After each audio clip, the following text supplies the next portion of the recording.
അയ്യോ എടി നടന്ന് വയ്യടി. നീ അല്ലേ പറഞ്ഞ സ്റ്റുഡിയോ ഇവിടെ അടുത്താണെന്നോ? ഇതിപ്പോ ഓട്ടോ പിടിച്ച് പോകേണ്ട ദൂരം ഉണ്ടല്ലോ. എടാ ഇച്ചിരി ദൂരം കൂടെ ഉള്ളടി, വേഗം എത്തും. സ്റ്റുഡിയോന്ന് വേഗം ഫോട്ടോ എടുത്തിട്ട് ഇറങ്ങിക്കോളാം പറഞ്ഞേക്കാം. പിന്നെ അല്ലാതെ എന്തായാലും കുഴപ്പമില്ല, ഇവളെ കൊണ്ട് ഇന്ന് ഉച്ചയ്ക്ക് മന്തി വാങ്ങിപ്പിക്കണം.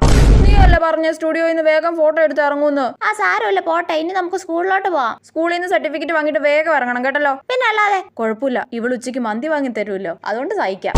ഓ ആ പിയൂൺ പെണ്ണുമ്പിള്ളക്ക് എന്തൊരു ചാടയായിരുന്നടി, അവിടെ ഇരുന്നിരുന്ന് മടുത്ത്. ആ സാരമില്ലടി, സർട്ടിഫിക്കറ്റ് കിട്ടിയില്ലേ? ബാ നമുക്ക് ഫുഡ് കഴിക്കാൻ പോ. എടി അക്ഷയയിലും കൂടി പോയിട്ട് നമുക്ക് ഫുഡ് കഴിക്കാൻ പോവാടി. ഓ ഇനി അതും ഉണ്ടോ? എന്റെ പൊന്നോ, നടന്ന് ക്ഷീണിച്ച് ഇപ്പഴാ ഒരു ആശ്വാസമായത്. എടി അമൃത ഫുഡ് വാങ്ങി തരുമെന്ന് പറഞ്ഞാൽ തന്നിരിക്കും. ആ പിന്നല്ല. എടി നിനക്ക് എന്താണ് കഴിക്കാൻ വേണ്ട? എനിക്ക് പൊറോട്ട വാങ്ങാം അല്ലേ? പൊറോട്ട എങ്കിൽ പൊറോട്ട, കറി ചിക്കൻ ചില്ലി വാങ്ങിപ്പിക്കാം. ചേട്ടാ 2 പൊറോട്ടയും കടലക്കറി. കടലക്കറിയോ? ഇത് കഴിക്കാനാണ് ഇവിടെ എന്നെ ഇന്നത്തെ ദിവസം മൊത്തം നടത്തിപ്പിച്ച്. 2 നാരങ്ങ വെള്ളം കൂടെ വാങ്ങാം അല്ലേടി? നിന്നെ ഞാൻ ഹിമാലയം വരെ നടത്തിപ്പിക്കോടി, എന്നിട്ട് നിനക്ക് ഞാൻ ഉപ്പിടാത്ത കഞ്ഞിവെള്ളം വാങ്ങിത്തരും.